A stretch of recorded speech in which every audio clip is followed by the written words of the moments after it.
I came from the mud. There's dirt on my hands. Welcome to Build an Iconic Life podcast. I'm your host, Chris Whitehead, and this podcast is dedicated to help you build a life with zero regrets by focusing on how you have everything you need to stand up, stand out, and live life on your terms. Let's dive right in. How long have you been professionally networking or teaching people about it? I would say, I would say 10, 15 years. Okay. I come from New York, and I'm down in Georgia now. Okay. When I was in New York, I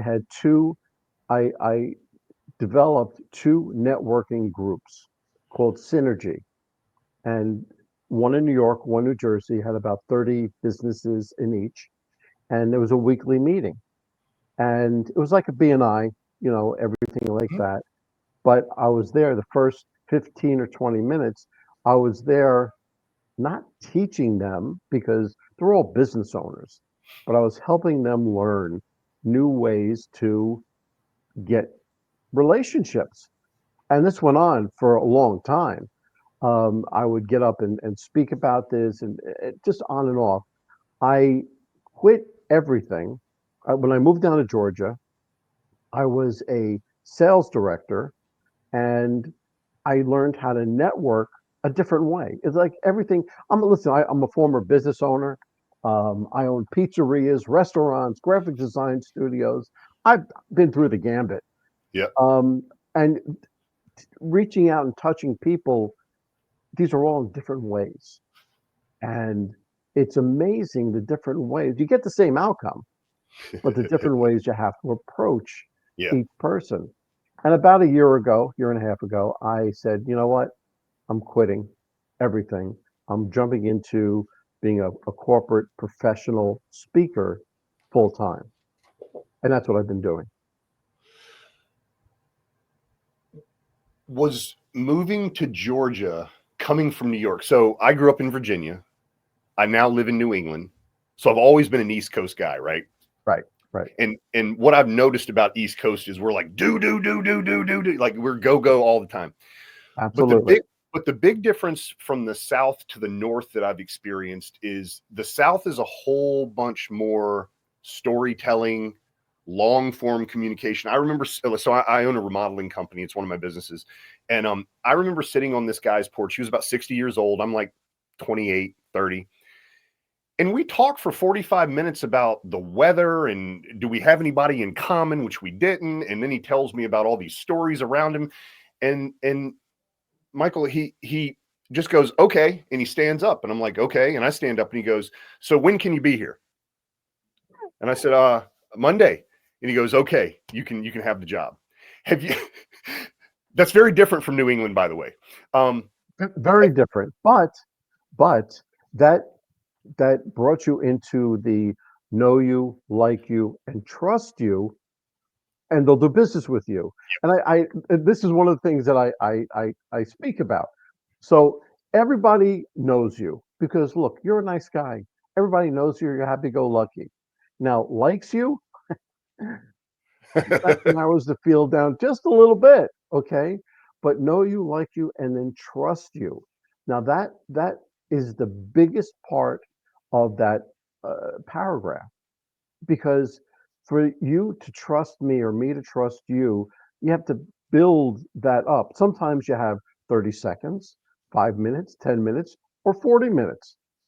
Once you've built that trust up and their defenses have come down, then you can talk freely and be authentic with him. Because listen, if you are not authentic, if you're not truthful, people will see right through you.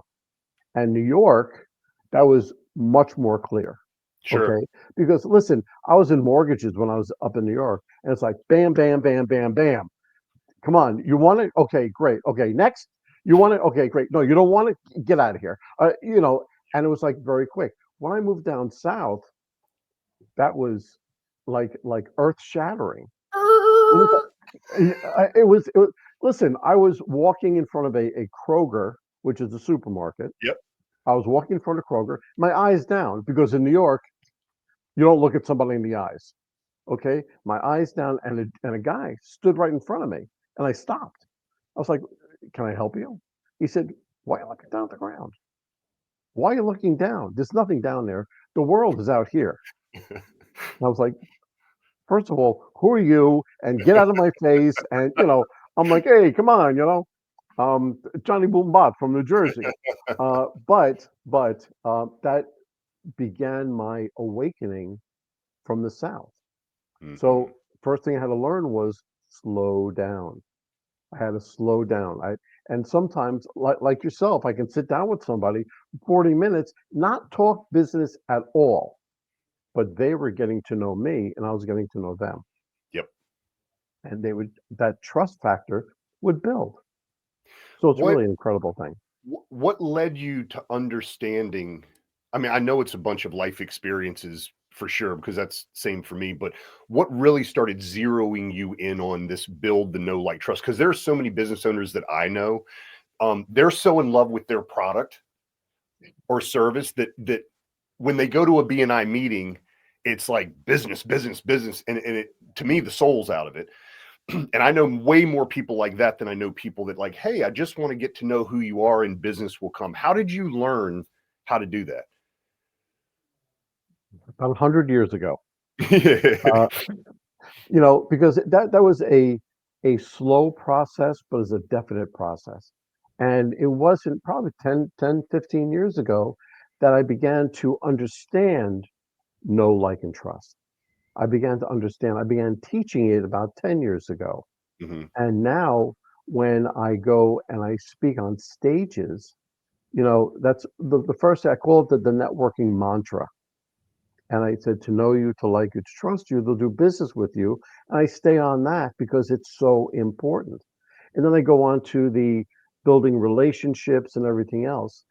But the most important thing I would say, especially when you go to a networking event or something else like that, when you walk up to the table, this is after you walk into the room, you see 1,000 people, and you're like, where do I begin?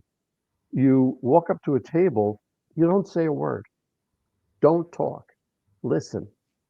You listen for the conversation. You listen. Is it a conversation that you can be part of? Because remember, you are the expert in your field. So what you say better mean something. But let's say it is a conversation and you say whatever you say, and you have two people or so respond to you, then you concentrate on those people. And again, you listen and I incorporate something called FORM, FORM, family, occupation, recreation, and a message that you can get on the same level as them.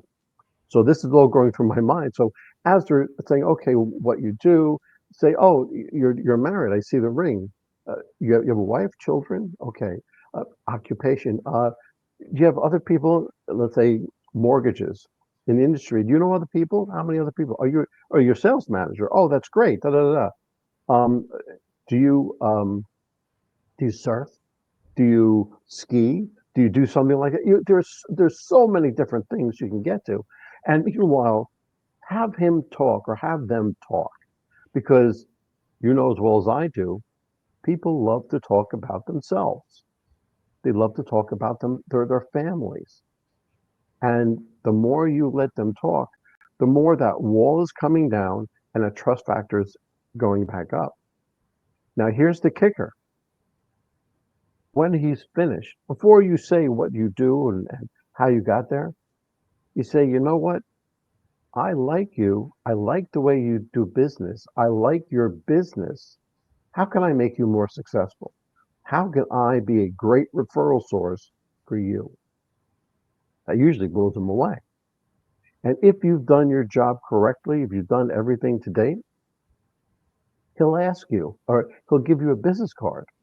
Now, what do you do with that business card that is going to make a difference?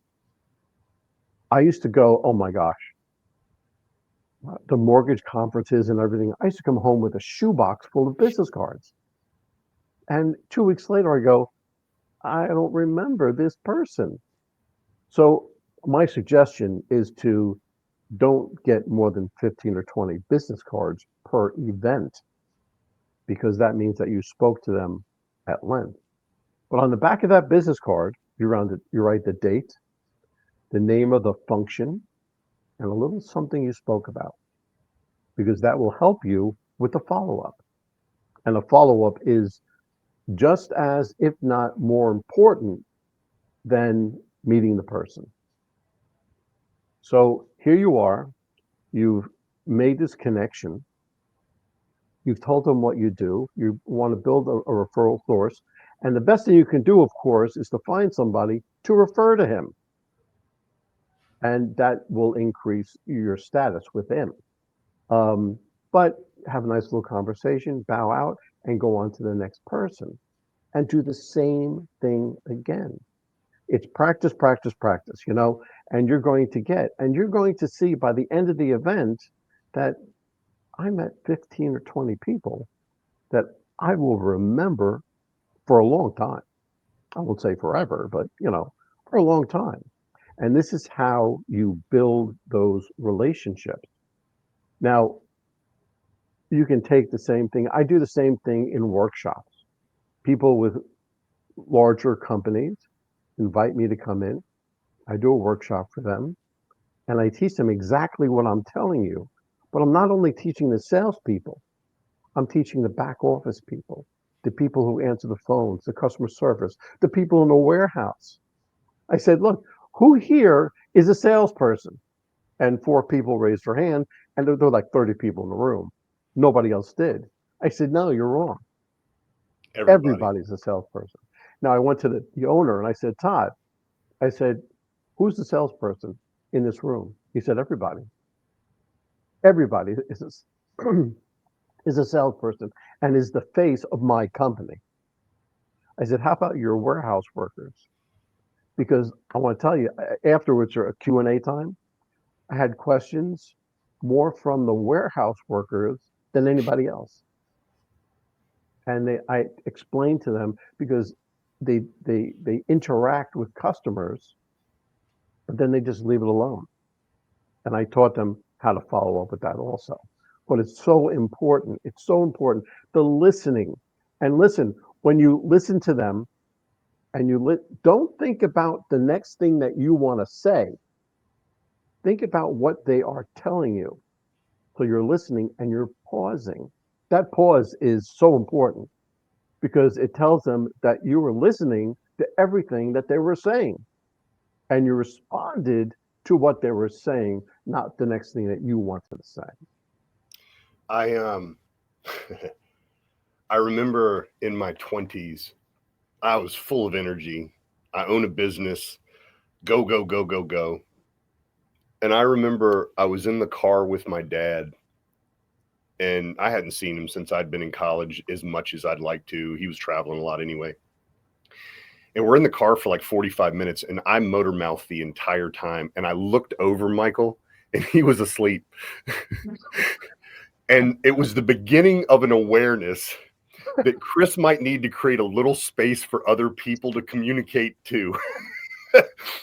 And I was dead set the guy that would introduce myself. I would perform like a monkey properly, and I would say, hi, who are you? And then I would turn around and immediately forget who that person was. Not the visual of them, but their name. Barely would remember what they did. And I think a lot of people get stuck in that, to be quite honest with you. There's so many skill sets to learn in life, right?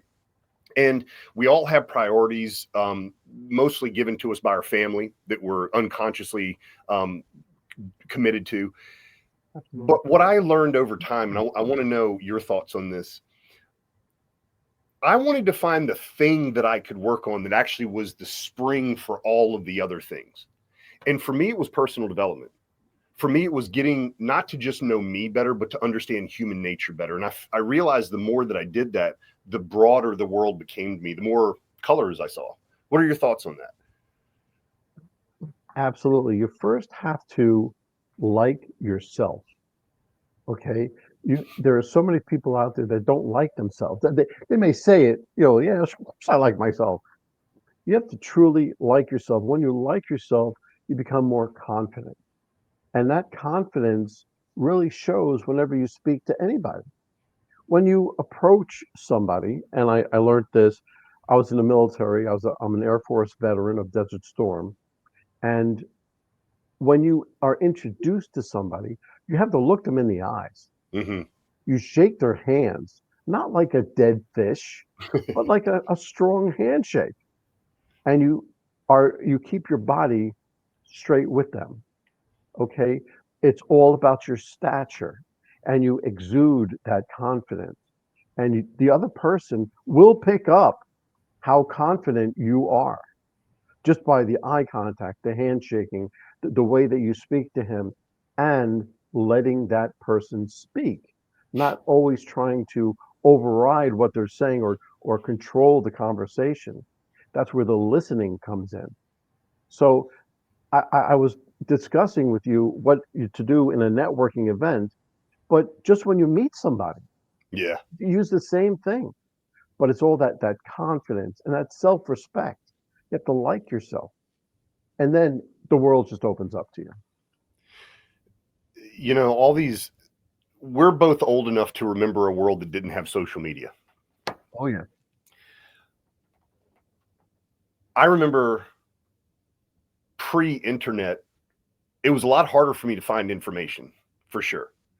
I listened to a lot of audiobooks. I read a lot of books. I put down a lot of books if I got bored, but I just constantly learning that way. But with the advent of social media, a lot of quips, a lot of memes, a lot of like one-liners would come out, alignment over assignment kind of things. And one of the ones that hit me is how you do anything is how you do everything. And it really started resonating with me because as a busy person, I want to be able to have a nice lifestyle. I want to be able to go do fun things, but I constantly found myself piling more and more work on.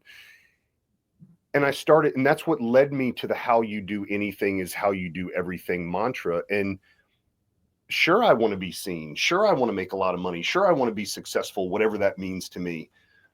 But learning that law of reciprocity that you were talking about a little bit earlier, of what if I'm strong enough to give you a gift first and not actually worry about whether or not I receive anything from you, but understand that there are natural laws in the universe that say you cannot give without receiving.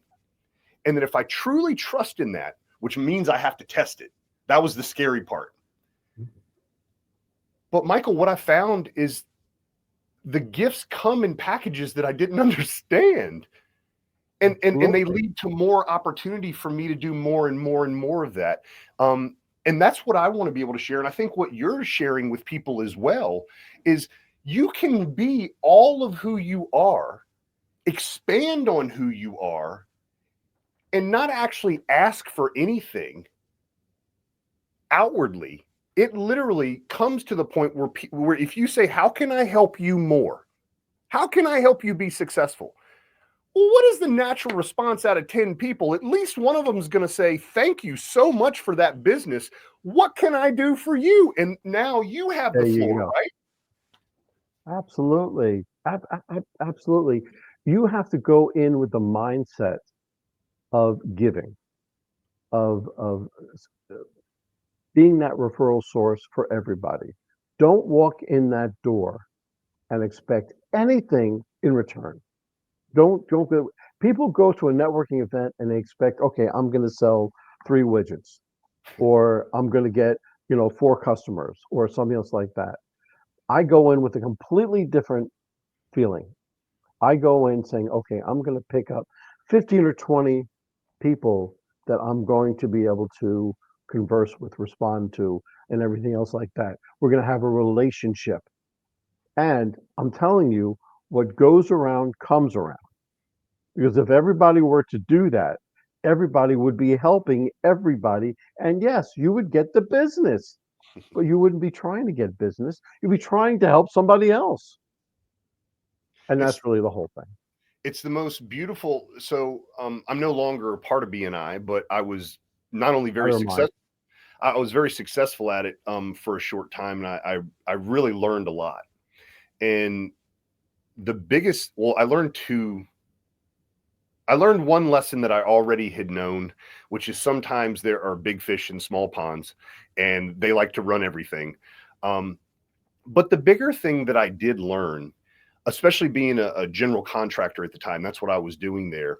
Well, if I get a job, I can give it to the electrician, the plumber, the designer. Everybody was in that group. And what it became was actually a lot of fun trying to find ways to give other people referrals. And then because of the way BNI does things, I actually started qualifying the potential client because that person's my friend and I don't want them to go through the song and dance to only realize this is a bad fit for them. So guess what that also meant on the one-on-ones? When I'm sitting down with them, I'm asking them, like, who in all the years you've been in business, like, who's the best, who's the worst? And they're like, dude, nobody's ever actually asked me that. And I'm like, well, I've been in business a long time. There's certain people that they have plenty of money, but I don't ever want to touch them again. And it led to these conversations where you become friends with people. And because we both have committed to a lifetime of business, it's like, well, I better be able to have my cake and eat it too here. I've got to make friends with the people that I'm doing business with. And then it led me to something else. And I want you to speak on this. I really started focusing on this word called integrity. Okay. Would you mind talking a little bit about how important that's been in your experience? Well, integrity really follows through with the same thing as being authentic. Close, but not really. Your integrity, it can't be taught. Integrity can't be taught, okay? Integrity is a person. Now, like I said before, I'm an Air Force vet. My integrity was everything. And I was enlisted, but I went to a high rank. And I told people what to do and how to do it, people that were older than I was. But I did it in such a way where they felt like a friend was telling them what to do and how to do it. That was my integrity and my patriotism and everything else. Okay. But when they looked at me for help, they knew they were going to get the right answer. Okay. One thing that I was taught was that I listen, I've been in business. I've had 20 some odd people under me, own businesses. And I said, look, every one of those situations, make a decision. You're faced with a problem, make a decision. Okay. I don't want you floundering. Make a decision. This is all part of my integrity. Okay. Because I am going to be behind you 100%. If you make the wrong decision, we'll deal with it. We're going to have to fix it. But you have the same chance of making the right decision. Okay. That will empower the employee to feel their self-worth and carry on the integrity of the whole situation.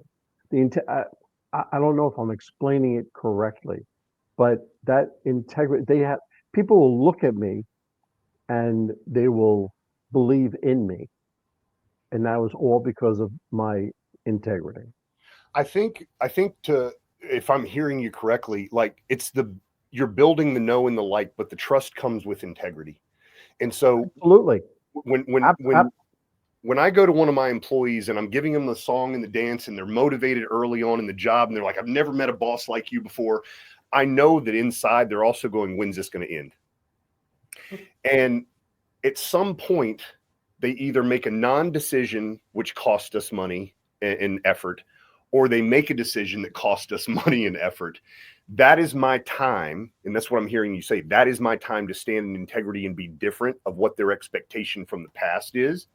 And that builds that trust in me. And that was something that I certainly wanted growing up. And it's something that I realized I was challenged with early in business. It's like, okay, we're small. We don't have a lot of profit. I have to scrape every bit of this money to pay my personal bills because, my God, I didn't realize that I actually added more bills to my life by opening up this business. And there came a time when it's like, am I going to pay this person what I promised them? whether they did the job or not? Am I going to change the rules on them at the last minute and blame them for it? Because when I was a subcontractor, I've had other people do that to me. What is the choice that I'm going to make? And I'm not going to say that each time that was a very pleasant experience, but who it built me over time, the way that I look at it is like snow is all nice and fluffy, but over time it compacts. And it built this foundation inside of me where my rubber band it doesn't snap. It just keeps stretching and stretching. And I realize that the more successful, quote unquote, air quotes, I become, the more of that stress that I can tolerate, which means that I can handle more difficult situations. And what's a time in your career? Can you tell us a story where you were challenged with your integrity? You felt the challenge coming. You felt the wolf on both shoulders, and you decided, no, I'm going to do something uncommon because I have faith that a better result will come from it. There are many situations, and I have to say what you were saying was 100% correct. What you were saying was you have to build that foundation. You have to build that foundation out of concrete. You can't make it out of straw or something else like that, because once you have that foundation, you can always build on it. You can build something sky high, Yeah. but you can't build it on something so flaky. So, when I was in the mortgage industry, I was faced with several of those instances. A day. A day, really, because listen, there were many times where different mortgage people had promised different things, and they would come back to me. My clients would come back to me, and they'd say, "Well, this person can do this, and this person can do that." I said, "Look, I'm not telling you what they can do, what they can't do. I'm telling you that it's not legal for what they're going to do. Now, you can go, and God bless you, go, okay? But I'm telling you, I might be a half a point higher, but I'm doing it the legal way and not the illegal way. If you're okay with doing the illegal way, go with that. I'm not your guy, okay? I have to stay true because I have to believe in my product, but I have to believe in myself. And I wouldn't do that if I was doing it their way. And I would say half the people left and went to the other person. I would see about half of them come back to me and say, "Yeah, I shouldn't have done that. Yep. I should have stayed with you." And the other half of the people who stayed with me said, "Oh, thank God I stayed with you." So that was in when I had a product to sell.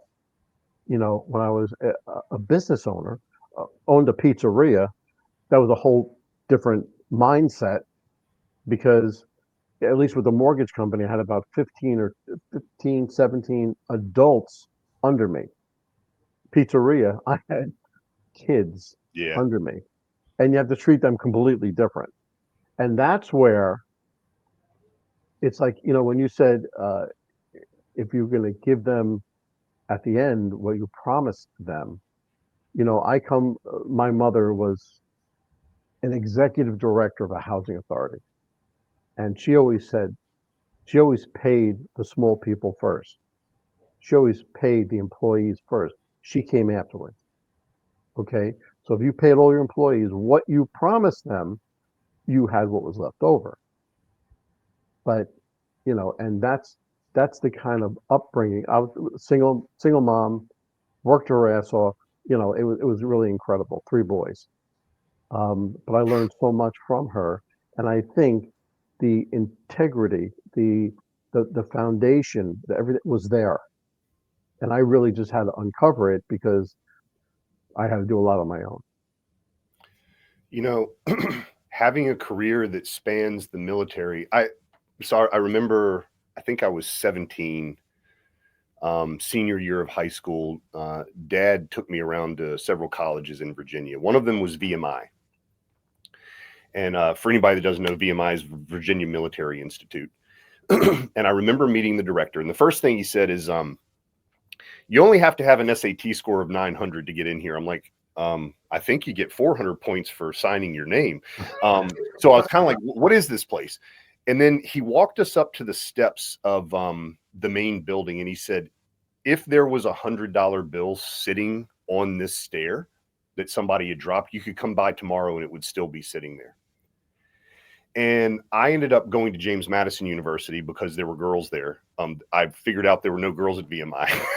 Right. And that was not part of my college thoughts. Easy decision. Right. Easy decision. But I ended up joining Army ROTC there and went into the Ranger School. And that was the beginning of me learning two things. Number one, pugil sticks are not fun when they knock your helmet sideways. Number two, PT is a blast when you're helping other people run. Number three, 500 people in Ranger tryouts are there the first day, 200 are there the next day, 20 are there the third day, and there are 5 of us left at the end. And it's only a week. So what I started to learn is that maximum effort can propel you. What I also learned over the next 20 years of my life is that at some point, maximum effort will fail you.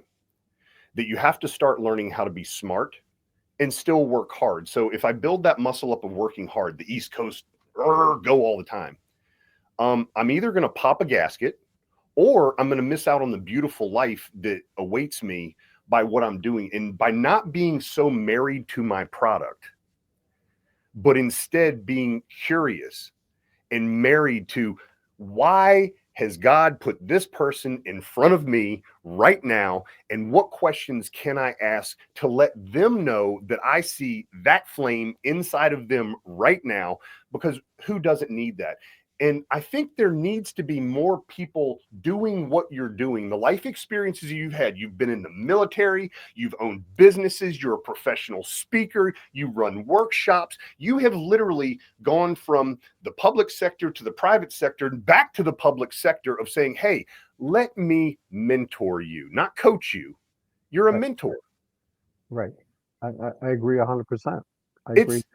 It's so beautiful to see, man, because part of what makes our country so amazing is that when people realize that all across this beautiful land, it's not what the media is saying, that people are still working inside of communities. They're still helping their neighbors out. They're still helping grandma across the street, putting shopping carts back in their spots.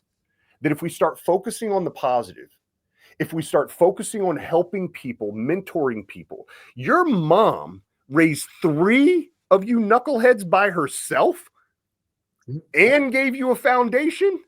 Absolutely. That's Absolutely. That's the legacy that we must give to other people. Otherwise, our country won't be here for them, will it? No, absolutely not. And it's amazing. Don't look at the top tier of the military, of political, whatever, because once you go below that, look at our military. Our military is the strongest in the world. Yes. And that's because of people like you and me. People in a fighter jets, and they are trained so well, and we're a fighting force. So take off the top, okay, and go to the force itself. Go to your local whatever, okay, people helping people. Go to Meals on Wheels, and there's an unbelievable amount of people that are willing to give something that you don't have. And just by the fact of them wanting to volunteer and to do all this is a big difference. Because again, that comes back to you. Do you like yourself? Are you confident in yourself? Okay, so I am. So what can I do for you?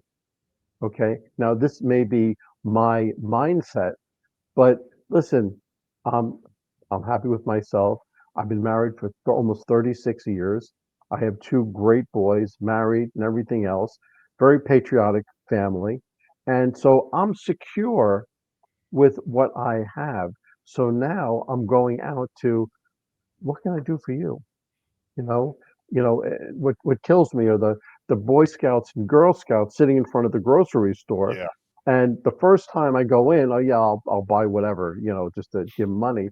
But the second, third, fourth time, I can't keep buying, but I'll always give. I'll always give another couple of dollars. Say, look, I don't want anything. I don't want, okay. You may want to sell me something, but I don't want it. But here, just take this. This is my contribution. And so if everybody were to do that, it would be such a better place. So up here in New England, Dunkin' Donuts is the thing.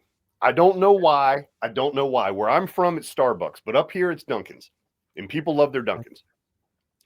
I'll never forget, and it warms my heart so much. I was in line, in the car line, going to pick up my coffee, and I go to give him my card, and she goes, "The guy in front of you just paid for it." And I was like, "That's so cool, man. I wish I'd have gotten a donut." And then I was like, you know what? How about I'm going to pay for the guy behind me? And it was a car full of 4 people. It was like $28. I was like, oops. That was a $28 cup of coffee. But I went back again, and I don't do those things very much. I'm not used to paying $3 and $4 for a cup of coffee when I can make my own. But I went again a month later, and Michael, the same thing happened. And then I went again like 4 or 5 months later, and the same thing happened. And I'm like, what if we just put ourselves in the middle of that stream and we don't stop it? I could have taken my cup of coffee and just been like, thank you. Haha, I win. But I was like, nope, I want to pass it along. Right. And the message that I want to share with business people or people that are focused on money, I used to be so focused on it that my knuckles were white. And what I found happening is like trying to hold sand. It just kept finding ways to slip out all the time. And when I really developed enough self-confidence, that's definitely part of it. And part of self-confidence is getting knocked down and realizing it didn't kill you so you can get back up again. Absolutely. I also had some pretty cool mentors that were like, well, you screwed that one up pretty good, didn't you, Chris? And I was like, I did. And they're like, try again. I'm like, right now? And they're like, right now. Right now, do it again in front of me this time. And I was like, well, that's going to make it even worse. But I learned over time that if you're really giving life your best effort, somehow, some way, the cream rises to the top. And I can have faith in that. And that little mustard seed of that faith can grow a mighty, mighty, mighty tree if I just give it water. You're going to get knocked down in life. Okay. You're going to make decisions, good decisions, bad decisions. You're going to get knocked down. Get back up. You're going to get back up. You learned about that, about making that mistake. You may make that mistake one more time. You're going to get knocked down even harder. Okay. Because like me, I'm a little bit thick-headed. Okay. You may have to tell me something 2 or 3 times, but I'm going to learn from it. Okay. And I'm going to learn from it. And each time, it's like, trying to tell my kids, don't do this. I've done it. It's not going to end well. Don't do it. But you have to kind of weigh the differences. Like, should I let them make the mistake and let them learn for themselves? Because you don't really learn if you're told not to do something. You learn by doing. And so making that decision was a lot. But it's incredible. But as many times as you go down, as long as you get up one more time, you get up that one time, and you've made it. Now I've been through a lot. I went to the school of hard knocks, right? In networking, I've made my mistakes, and what I am teaching now is a culmination of all the mistakes that I've made, how I've made it better. So, when I go to conferences or summits or to do breakout sessions or keynotes or something else like that, I'm going there with that in mind. And whether it's a 20-minute keynote, 45-minute breakout session, whatever it is, it's me trying to tell them. And I have to, depending on where in the country I am, because either I'm going to have to go real slow, not real slow, but slower, or like I went back up to New York to do something, and it was a show in the Javits Center, and I couldn't say it as slow as I wanted to. I had to go a little bit faster, you know. But when I went down to Texas, you know, I had to slow it down. So it really depends on what part of the country you're in. Yeah, But know your you know, audience. absolutely, you have to know your audience. And listen, I'm always one for injecting a little bit of humor into my talks. Yeah. You know, storytelling and humor. But you really better know your audience before you do that. I so when I first moved up here, I didn't know anything about unions because they don't have those in Virginia other than UPS, and I didn't know anything about UPS. And I didn't want to do construction because I just moved up here after the recession, and construction was the canary that died in the mine. And it's amazing on a resume, by the way, when you've been a business owner for 10 years, it looks like you've been unemployed to everyone that wants to hire you. But I remember coming up here and I started studying insurance, and I was going to sell insurance. So I passed my test and I go into Boston, and part of the deal is cold calling. And the gimmick that we had was a $10,000 death benefit for union people. But they had to meet with us. Or I gave them a $3,000 voucher and I was trying to sell them a $10,000 death benefit or something or another. So I remember getting on with this Harvard professor, and I kept using the word union because that's what they had taught me. And he must have turned like 8 shades of red on the phone. He goes, "I don't work for a union." Da, da, da. And I'm like, "Mister, I don't even know what a union is." Anyway, bottom line, I realized it's important to understand what you're selling.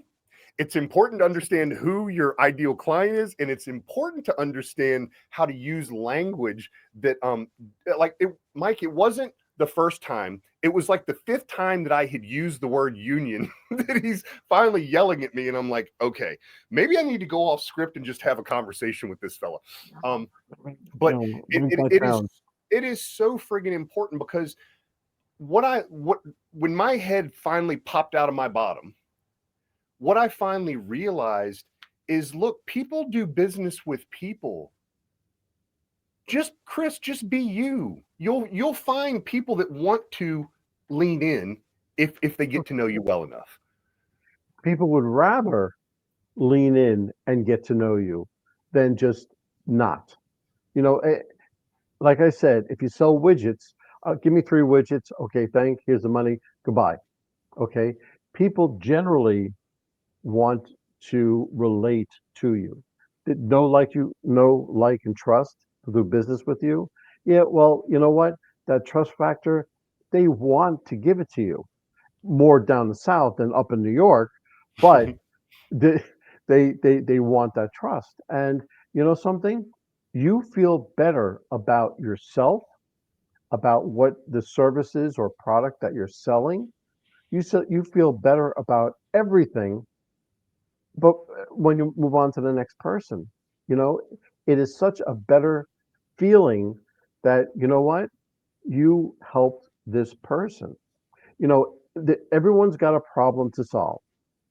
Everyone's got a problem. That's why you're there. I don't have insurance. I don't have a widget. I don't have a house. I want to learn how to network. You know, these are problems.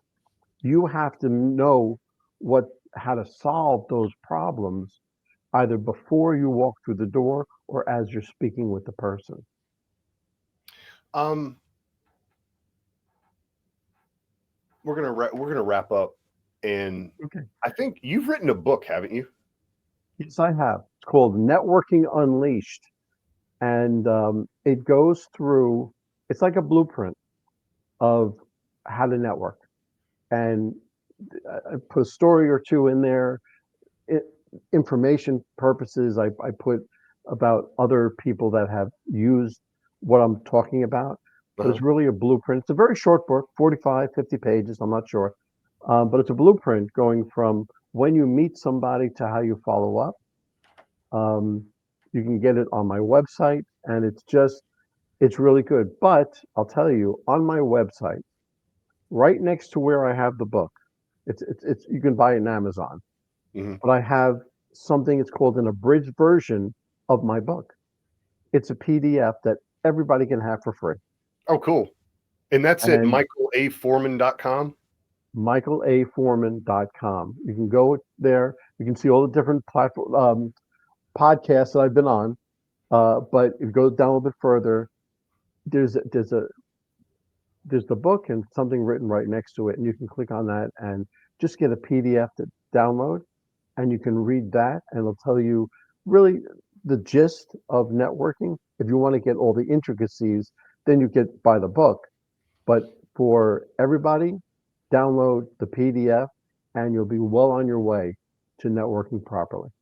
If people want to reach out to you personally and have a conversation, whether it's to keynote speak or to run a workshop or maybe even some personal coaching, like what would be the best way for them to reach out? Listen, you can either send me an email, michael@michaelaforman.com, or go onto my website, go down to the bottom, there's a contact form, and you can just fill that out, and I will get back in touch with you, I'd say within 24 hours. Man, I really appreciate you coming on. It's been good to get to know you. It really has. I think what Yeah. you're doing is so important. It's really you can actually help make meetings fun again.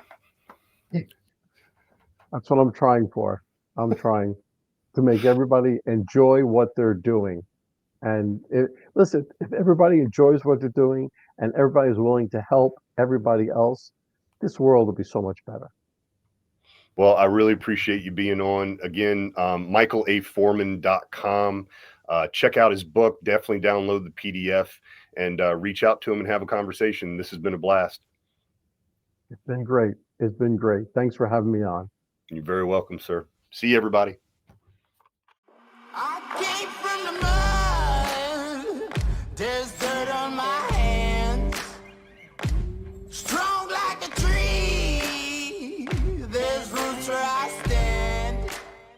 Hey friend, if you enjoyed listening to this podcast, please leave a review and subscribe to catch future casts. If you really enjoyed this episode, make sure you share it so others can benefit from it as well. I'll see you in the trenches.